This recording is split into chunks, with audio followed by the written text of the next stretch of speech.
Now, I don't know if he's coming back soon. I don't know if he's coming back at noon. I don't know if he's coming back in my lifetime or in your lifetime, but he is coming back. And in the meantime, whatever you give him, he will give it back to you in better condition than how you gave it. God is a multiplier of everything you give him. So it has nothing to do with money. It has to do with giving.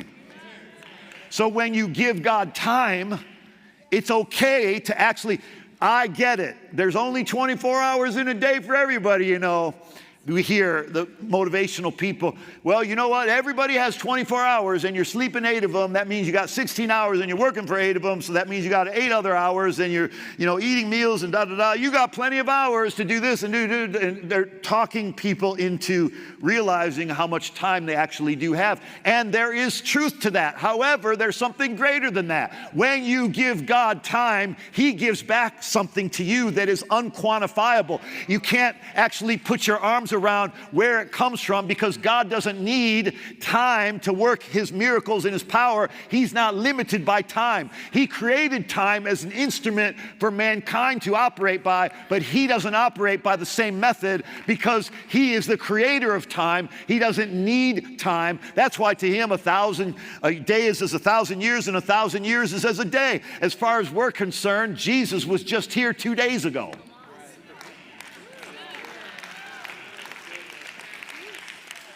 And he told the Good Samaritan when he was talking about being in the inn, at the hotel, when he dropped the man that had been beaten up, left half dead, he took him to the inn. The Good Samaritan took him to the inn, dropped him off, gave him 2 days of coins, 2 days of wages. He said, here's 2 days worth of wages.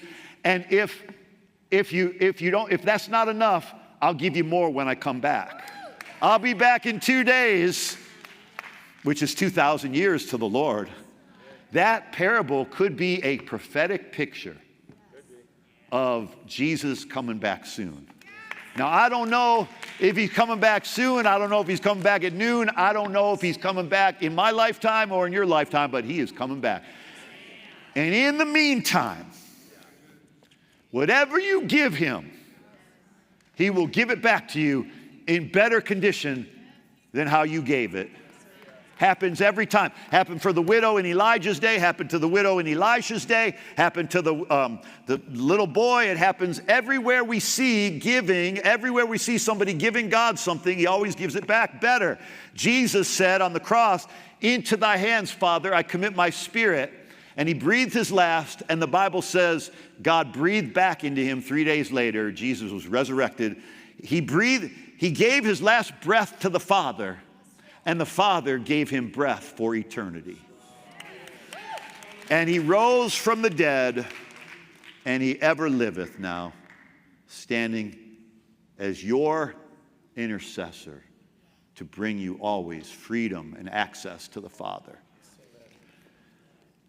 Spending time with God is no different than spending anything with God. Whatever you give him, he'll make it better. Give him your body, he'll make it better. Give him your time, he'll make it better. Give him your words. He'll use them to make things better. You got to give God something to work with.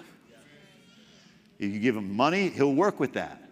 Give him time, he'll work with that. Give him both, you'll see so many great things happen in your life because you can't outgive God. By the way, in today's economy, things are very unstable. Very uncertain. The instability in our country is creating instability around the world economically. The dollar is losing its value in many countries. It's down right now.